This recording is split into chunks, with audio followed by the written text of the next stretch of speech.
So embrace the suck. This is something that's used commonly in the military, in the CrossFit world, and also in martial arts. Now, they have a totally different meaning, but embrace the suck doesn't have to just be physical. This can apply to every single area of your 5 to Thrive. Now, what I'm talking about when I say embrace the suck is really that any change, any growth happens on the other end of adversity. You don't expand and grow unless you're challenging yourself, pushing yourself, or just doing something different. So when you think about embrace the suck, what you're really thinking about is how can I be better? How can I take a situation that currently sucks, or I'm just not enjoying it, or maybe it's just a little bit difficult? And how do I take that situation and push a little bit further? Now, this is just a mindset change. This happens often in relationships. At least that's where I use it. When I encounter a difficult person or somebody who I think just sucks, what I do is I think, geez, thank you to them for being here in front of me because this is an opportunity for me to grow as a person. Now, I can take this adverse relationship. The person could be angry, upset, rude, whatever it is, and find out more about them. Find out ways that I can be better to flip the script, to make the story end differently, to make the story end the way I want it to end.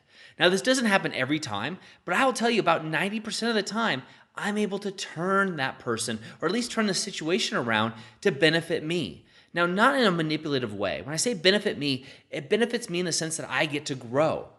I get to learn. So for example, if someone is angry or upset, I get to find out what it is they're upset about. Really listen to them, which is tough at the time, right? Because you're triggered. You get upset if they're upset at you or the situation you don't agree with.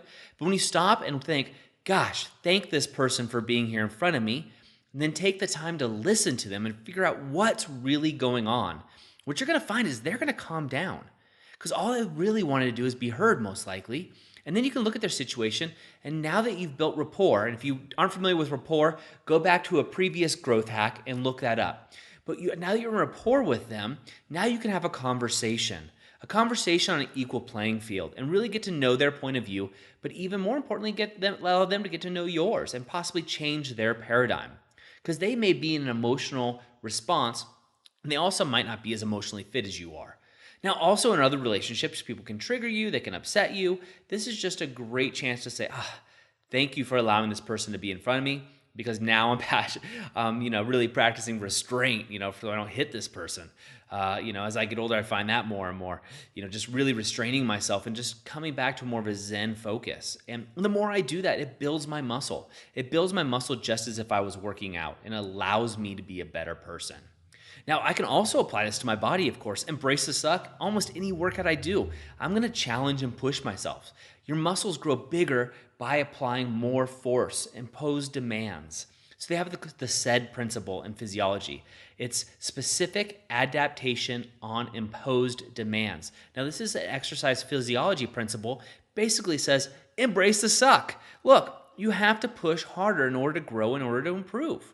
Now, also in your spirituality, if you're like me, meditation's been difficult in the past. That's why I took a 10-day no-talking Vipassana silent meditation. That really pushed it. That flexed my muscles. I was going from only being able to meditate for 10 minutes at a time to meditating all day.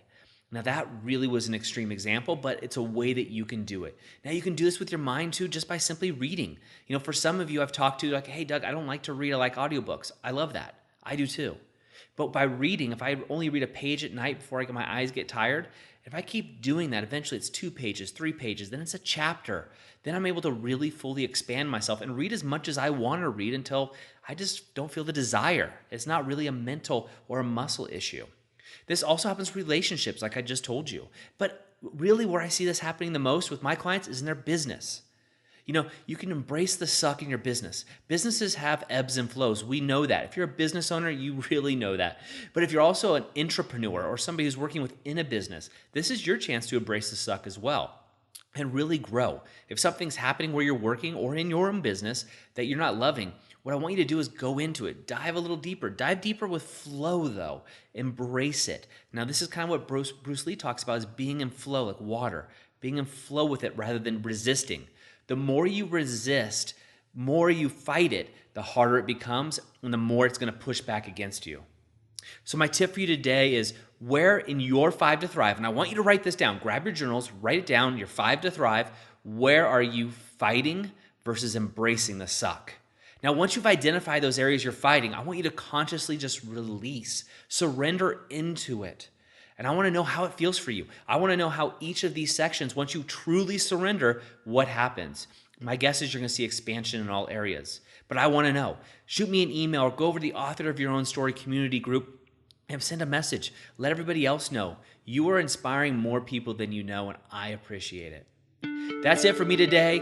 Remember, go to authorofyourownstory.com where you get more tips, tricks, and insights. Remember, go out and be the author of your own story. I have a question for you. What if you could transform your life for the better in just 90 days? Would you do it? Our 90-Day Game is an online program and community created for people like you who are ready to make a shift and take those dreams and goals they've been talking about for years and turn them into a reality within 90 days. Go to authorofyourownstory.com/90-day-game and turn your goals into reality. And don't forget to be the author of your own story.